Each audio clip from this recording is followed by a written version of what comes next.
El día del funeral de mi abuela, mi prima usó su collar favorito. Dijo que se lo había regalado antes de morir, pero yo sabía que no. Esa noche volví a la casa vacía, revisé su armario y encontré un sobre. Dentro había una carta y una foto. Al día siguiente la enfrenté frente a todos. Salió llorando. Nadie fue tras ella.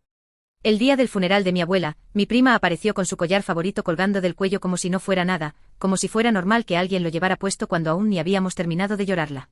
Dijo que se lo había regalado antes de morir, que fue un gesto íntimo, un momento especial entre ellas dos, justo en los últimos días. Nadie la cuestionó. Todos parecieron aceptar esa historia como verdad absoluta. Todos menos yo. Porque ese collar no era un simple adorno, era una promesa. Una promesa que mi abuela me hizo solo unas semanas antes de caer enferma, cuando se sentó conmigo una tarde en la cocina, me tomó las manos con esa ternura que parecía tener guardada solo para mí, y me dijo que cuando ella ya no estuviera, ese collar debía quedarse en manos de quien supiera proteger la historia de la familia, no de quien solo quisiera mostrarse. Así, con esas palabras. Y verla a Camila con él, fingiendo que todo estaba bien, me revolvió algo muy profundo.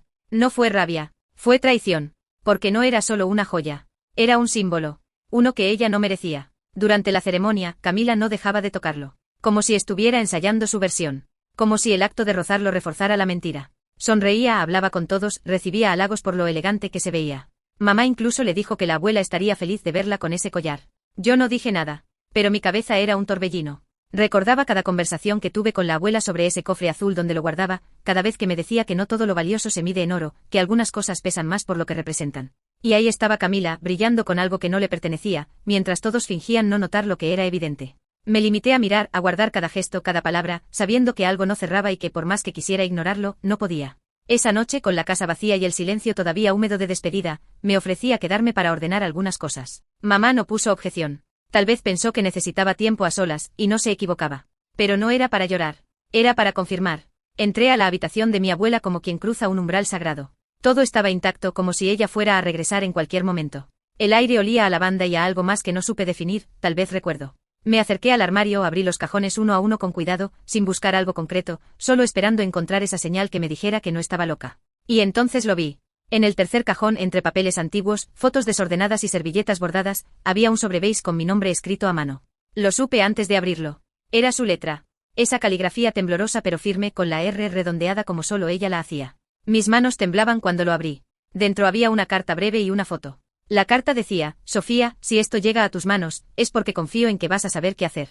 Ese collar no es para quien lo desee, es para quien lo merezca. No dejes que lo usen como adorno. Es parte de nuestra historia. Tú sabrás cuándo hablar. Me quedé helada.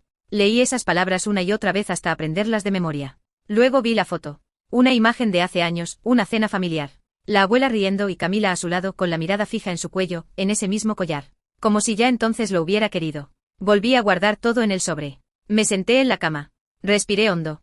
Y supe que al día siguiente frente a todos tenía que decir la verdad. No por mí. Por ella.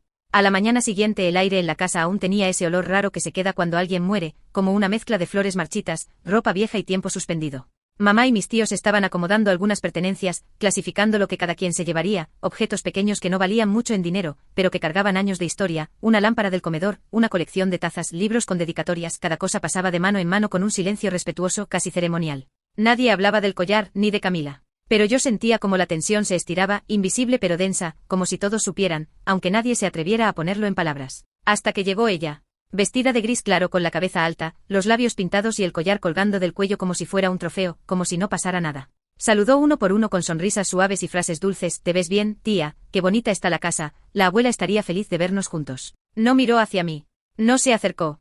Pero yo no podía apartar la vista de esa joya. Sentía que si no hacía algo, esa mentira quedaría flotando para siempre entre nosotros, como esas verdades que todos saben pero que se entierran bajo la alfombra de las apariencias. Esperé el momento justo. Cuando todos estaban sentados en la sala, repasando qué hacer con los últimos objetos, tomé el sobre que había guardado en mi bolso, me puse de pie sin anunciarlo y dije que quería leer algo.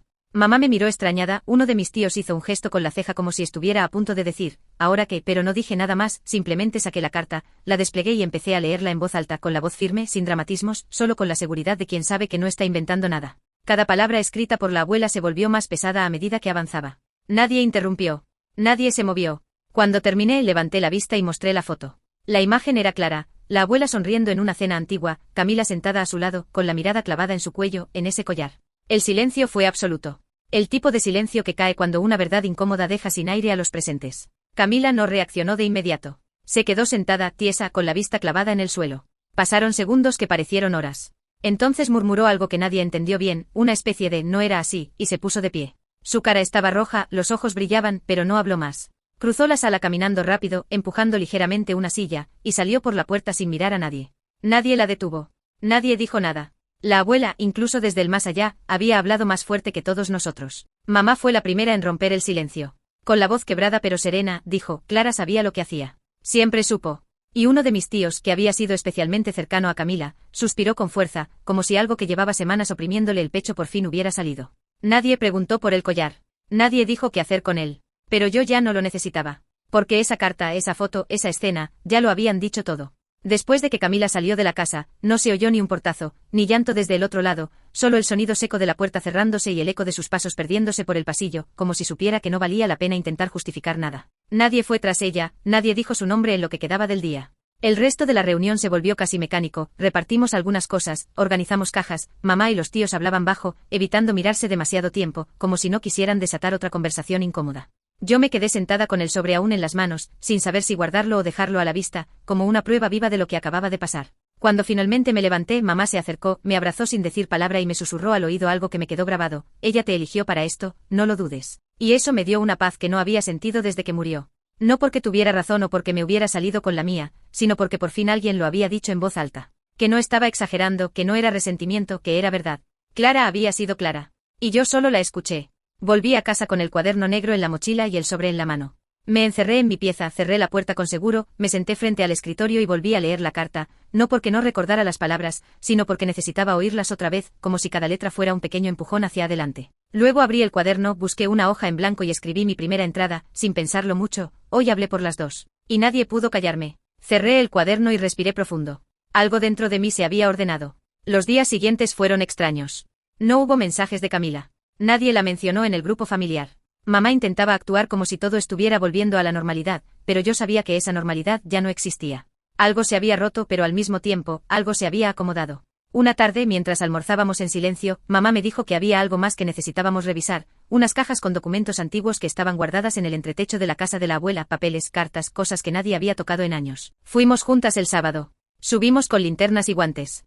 El polvo era grueso, el aire seco. Abrimos cajas con postales, libretas de cuentas, cuadernos de recetas, y entre todo eso, encontramos una caja más chica, de madera clara, con una cinta amarilla descolorida. No tenía nombre ni etiqueta, solo una sensación. Como si estuviera esperando ser encontrada. La llevamos a la mesa del comedor. La abrí con cuidado. Dentro había varias cintas de cassette, todas etiquetadas con letra de la abuela, Reflexión 1987, para mí misma, si no llego a tiempo, y una que tenía escrito simplemente Sofía. El corazón se me aceleró. Mamá me miró y asintió. Esa es tuya, dijo. Me la guardé sin decir nada. Esa noche en mi cuarto saqué el viejo reproductor que aún funcionaba, puse la cinta y me senté en la cama con el cuaderno abierto al lado. Después de unos segundos de estática, su voz llenó la habitación. Clara. Mi abuela. Hablando como si estuviera viva. Diciendo mi nombre. Recordándome quién era. Sofía, si estás escuchando esto, es porque no pude decírtelo antes. Pero confío en ti. Siempre confié. Porque tú escuchas. Porque tú miras donde otros no miran. Y porque sé que vas a cuidar lo que nadie más supo cuidar. No pude seguir. Las lágrimas me desbordaron. No eran de tristeza. Eran de alivio. Porque por fin, todo tenía sentido. Después de escuchar su voz grabada, no pude dormir.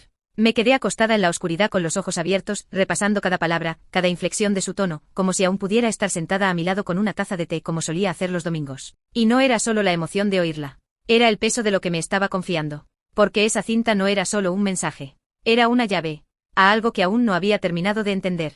A la mañana siguiente, mientras mamá preparaba café en silencio, le conté que había una cinta solo para mí. No le dije lo que decía, pero ella no preguntó. Me miró como quien ya lo sabía y me dijo sin levantar la vista, entonces hay algo más que te quiso dejar. Volvimos al entretecho. Esta vez sin buscar nada específico. Solo por intuición. Revisamos otras cajas que nadie había abierto en décadas. Entre papeles arrugados y sobres rotulados con fechas, encontramos una carpeta con hojas escritas a mano, algunas sueltas, otras grapadas, muchas de ellas eran pensamientos, reflexiones, como si Clara hubiera tenido un diario disperso, una especie de archivo emocional que nunca mostró a nadie. Lo abrí con cuidado. En una hoja había una frase escrita con tinta azul: las cosas importantes no se heredan en testamentos, se siembran en la gente correcta. Esa línea me perforó. Porque eso era todo. Ella había sembrado cosas en mí. Palabras, gestos, miradas, advertencias que en su momento no entendí, pero que ahora formaban un mapa. Esa semana comencé a releer las entradas del cuaderno negro, no solo las mías, sino las que ella había dejado escritas, anotaciones sueltas, frases como el rencor crece cuando lo callas para no hacer ruido, o algunas verdades se tienen que decir aunque nadie aplauda, y cada una de esas frases me hablaba como si estuviera escrita para ese día exacto. Era como si Clara hubiera previsto todo, incluso las reacciones de la familia, incluso mi propia confusión. Me sentí acompañada en una forma rara. No reconfortante, pero sí firme. Como si me estuviera diciendo que sí, que iba a doler, pero que valía la pena. Unos días después, recibí un mensaje inesperado. Era Camila. No desde su número habitual. Era una cuenta nueva, sin foto, solo texto. Sé que no puedo cambiar lo que hice, pero quiero que sepas que me dolió escucharte leer esa carta, porque sabía que era verdad. Solo quería tener algo que me hiciera sentir especial. Pero lo hice mal. Perdón. No supe qué responder. Lo leí varias veces. No me generó enojo ni alivio. Solo una tristeza tranquila. Porque entendí que su mentira no fue por maldad. Fue por carencia. Por esa necesidad de valer algo, aunque fuera robando un recuerdo. No le contesté. Sentí que no hacía falta. Esa noche, después de todo, abrí el cuaderno, escribí una nueva entrada. A veces, cuando alguien miente, lo hace porque ya se siente invisible. Pero lo que no se dice también deja marcas. Cerré el cuaderno. Apagué la luz. Y por primera vez, desde el funeral, dormí sin angustia. Con el pasar de las semanas, la casa se fue vaciando físicamente, pero para mí se fue llenando de una presencia distinta. Cada vez que abría una caja, cada vez que descubría una nota en los márgenes de un libro viejo o encontraba una receta con tachaduras en lápiz, sentía que Clara estaba ahí, diciéndome sin palabras, ¿ves? Todo esto también era yo. Y no era el duelo lo que me mantenía cerca de sus cosas. Era esa necesidad casi instintiva de conservar lo que la gente normalmente deja ir por distracción, los rastros cotidianos que en realidad son los verdaderos hilos de una historia. Empecé a recopilarlo todo. Ordené las cintas, escaneé las cartas, pasé al cuaderno mis propios recuerdos, y sin darme cuenta, me volví la guardiana de algo mucho más grande que un collar. Me volví la guardiana de su voz. Una tarde, mientras revisaba papeles junto a mamá en la cocina, le pregunté si alguna vez Clara había escrito algo más allá de lo personal, algo que no fuera solo para ella o para la familia. Mamá dudó unos segundos, luego me dijo que años atrás, cuando todavía estaba activa en el centro comunitario del barrio, había escrito algunas reflexiones que se publicaban en el boletín mensual, textos cortos, sin firma, que hablaban sobre el paso del tiempo, sobre la soledad, sobre cómo muchas mujeres mayores terminaban sus días sintiéndose una carga, aunque toda su vida hubieran sido el corazón de una familia. Busqué esos boletines. Los encontré encuadernados en una biblioteca escolar a la que casi nadie iba. Ahí estaban sus palabras. En tercera persona, con metáforas suaves, con una lucidez que me hizo llorar sola, en silencio, en una esquina de la sala de lectura. Leí cada texto como si me estuviera hablando directamente. Era ella. Sin decir que era ella. Esa noche tomé una decisión. Abrí una cuenta anónima en redes, le puse de nombre las cosas que Clara sabía, y comencé a subir pequeñas frases del cuaderno, fragmentos de las cintas, frases rescatadas de sus boletines. No puse nombres. No busqué atención. Solo quería que alguien más, aunque fuera una sola persona, leyera esas palabras y se sintiera menos sola. El primer post decía, a veces te dicen ya pasó, como si el dolor fuera una puerta que se cierra y no una casa donde todavía vives. Lo subí, cerré el celular y me fui a dormir. Al día siguiente había más de 300 personas leyendo. Comentarios. Mensajes. Mujeres que contaban cosas que no se atrevieron a decir en años. No entendía qué estaba pasando, pero algo me decía que Clara sí lo habría entendido. Mamá lo supo antes de que yo se lo contara. Me dijo que algo en mi cara había cambiado, que ya no parecía estar cargando sola todo esto, que por fin se me notaba más calma. Le mostré la cuenta, leyó algunos comentarios, y con los ojos llenos de lágrimas me dijo, Clara estaría feliz de saber que sus palabras siguen haciendo ruido, incluso después. Desde entonces, cada semana, subía un fragmento nuevo. A veces agregaba una entrada mía. A veces publicaba en silencio. Y cada vez que alguien comentaba, esto era justo lo que necesitaba leer, yo cerraba los ojos y pensaba, yo también lo necesitaba. El impacto de esa cuenta fue creciendo de a poco sin que yo lo buscara, y no pasó mucho tiempo antes de que empezaran a escribirme personas desde otros lugares, ciudades que ni conocía, mujeres que habían perdido a sus abuelas hace años, hijas que decían que leían los textos junto a sus madres enfermas. Incluso una señora me mandó una foto de una carta que su mamá escribió antes de morir, diciendo que ahora, gracias a las cosas que Clara sabía, había sentido el valor de leerla en voz alta. Yo le respondí con un simple gracias por confiar, pero por dentro lloré. Porque en el fondo sabía que esa cuenta no era mía. Era de ella. Yo solo era el canal. Una tarde recibí un mensaje de una periodista que decía que había encontrado la cuenta por casualidad y que le había impactado el nivel de conexión que generaban los textos. Me preguntó si podía hacer una pequeña nota sin nombres, respetando el anonimato. Dudé al principio. No sabía si Clara hubiera querido eso. Pero luego recordé que ella escribió durante años sin firmar, y no porque no quisiera ser reconocida, sino porque lo que más le importaba era que alguien, aunque fuera uno solo, la leyera. Así que acepté. La nota salió en una web de contenido humano y fue compartida cientos de veces. Después de eso me empezaron a contactar personas que querían compartir sus propias cartas no enviadas, fragmentos de diarios, mensajes de audio que nunca se atrevieron a mostrar. Lo que había empezado como una catarsis personal, se estaba convirtiendo en un archivo emocional colectivo. Mamá fue quien propuso hacer algo con todo eso. Me dijo que si Clara nos había dejado algo tan valioso, lo menos que podíamos hacer era protegerlo bien. Así nació la idea de hacer un pequeño libro. Uno artesanal sin fines de lucro, algo íntimo con algunos de los textos más significativos de Clara, algunas entradas mías, frases enviadas por otras personas y fotografías de objetos que guardaban historias como el cuaderno negro, el collar, las cartas, los cassettes. Lo llamamos cosas que no se heredan pero se salvan. Mandamos a imprimir 20 copias para empezar. Las repartimos entre quienes habían participado desde el inicio. Y lo más hermoso fue ver las reacciones. Gente que abrazaba el libro como si fuera un talismán, gente que nos decía, esto me salvó de quedarme callada una vez más. Una de esas noches, mientras revisaba el material para una segunda edición, encontré una hoja suelta que no recordaba haber leído. Era de Clara, escrita con su letra temblorosa pero firme. Decía, si algún día esto le sirve a alguien más, entonces todo lo que callé tuvo sentido. Y esa frase me atravesó. Porque entendí que incluso en su silencio, ella siempre estuvo pensando en otras. En las que venían después. En las que aún no nacían. En nosotras. Y en ese momento supe que esto no era una historia sobre un collar robado. Era una historia sobre cómo la memoria también se construye con gestos pequeños, sobre cómo hablar a tiempo no solo cambia una conversación, cambia generaciones. Para ese punto el cuaderno negro ya no era solo un lugar donde volcaba pensamientos o citas sueltas. Se había vuelto un documento vivo. Cada vez que escribía en él sentía que estaba sumando una capa más a la historia que Clara empezó antes de que yo supiera que existía. Ya no escribía solo para entenderme. Escribía para dejar un rastro. Porque entendí que todo lo que no decimos se convierte en peso para quien viene después, y yo no quería dejarle a nadie ese tipo de herencia. Fue entonces cuando decidí abrir un espacio físico. Algo simple. Una sala pequeña en el centro cultural del barrio con una mesa larga, algunas sillas, y una caja con papel y lápices donde la gente pudiera escribir cartas que nunca enviaron. Lo llamé la silla vacía. Un homenaje a Clara, y a todas las que como ella, nunca tuvieron donde sentarse a decir lo que llevaban adentro. La primera vez que abrimos el espacio fueron solo 5 personas. Una chica joven que traía una carta que había escrito para su madre antes de internarla, una señora mayor que le escribió a su hija fallecida, y 3 mujeres que solo querían escuchar. Yo no hablé mucho.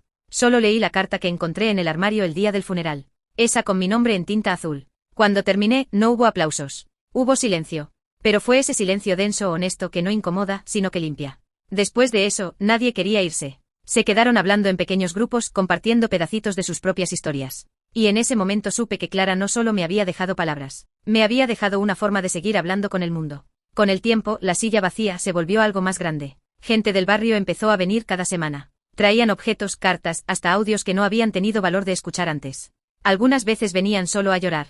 Otras a escuchar. Nadie juzgaba. Nadie opinaba sin ser invitado. Era un lugar donde el silencio valía tanto como la palabra. Donde una mirada podía decir más que una conversación entera. Y cada vez que alguien leía algo que llevaba años guardado, algo dentro de todos se movía. Un día, después de una sesión particularmente fuerte, una mujer se me acercó, me tomó de la mano y me dijo, esto que haces, lo haces por ella, pero también lo haces por nosotras. Y eso no lo voy a olvidar nunca. No supe qué responder. Solo le sonreí. Pero esa frase se me quedó adentro. Porque era verdad. Empecé todo esto para entender qué pasó con el collar, con la carta, con Camila. Pero había terminado construyendo un puente entre mujeres que no se conocían, pero que compartían el mismo dolor sordo, esa sensación de haber sido importantes en silencio, de haber sido invisibles para todos, menos para las que miran con los ojos de Clara. Mamá, que al principio me acompañaba solo por respeto, terminó convirtiéndose en una de las columnas de ese espacio. Se sentaba siempre en la esquina izquierda, escuchaba atenta y al final, con su voz suave, decía lo justo. No más. No menos. Ella también encontró su forma de sanar. Porque aunque nunca lo dijo en voz alta, yo sé que a mamá también le dolió descubrir que no conocía todas las versiones de su madre. Y sé que en el fondo también sintió culpa por haber creído a Camila tan rápido. Pero eso ya no importaba. Lo importante era que ahora sí, Clara estaba siendo escuchada. Entera. Sin filtros. Sin decoraciones. Y fue en una de esas sesiones, cuando una niña de no más de 14 años leyó una carta para su bisabuela, que entendí que esto no iba a morir conmigo. Que alguien en algún lugar iba a seguir escribiendo cuadernos negros. Y que quizás algún día, esa silla vacía no lo estaría tanto. Con el tiempo, la historia dejó de doler. No porque se borrara, sino porque se integró. Como cuando una cicatriz ya no molesta al tocarla, pero sigue ahí, recordándote lo que viviste. Camila nunca volvió a la familia. Supimos por redes que se había mudado al sur, que había empezado una vida nueva, que había cambiado de trabajo. Nunca la bloqueamos. Tampoco la buscamos. Y aunque mamá me preguntó una vez si no quería llamarla, le dije que no. Que lo que tenía que decir ya lo dije ese día, frente a todos. Y que a veces la distancia es la única forma de cuidar lo que queda.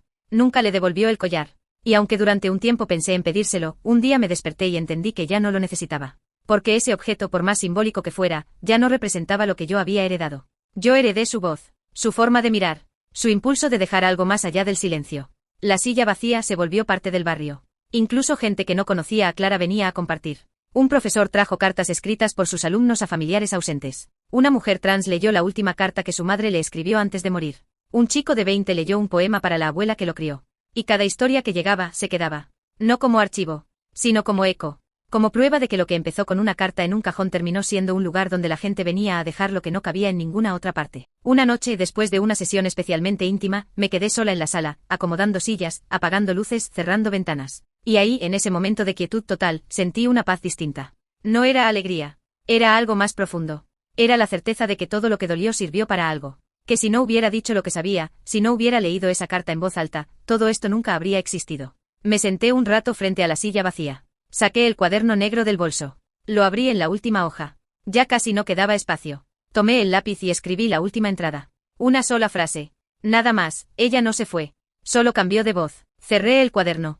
Apagué la luz. Y salí. Afuera hacía frío, pero no me molestó. Caminé a casa despacio, respirando hondo, como si algo dentro de mí se hubiera soltado al fin. Y aunque ya no tenía el collar, ya no necesitaba pruebas. Porque la historia verdadera no estaba en lo que Camila se colgó al cuello, sino en lo que Clara sembró en mi pecho. Y eso, nadie lo podía robar.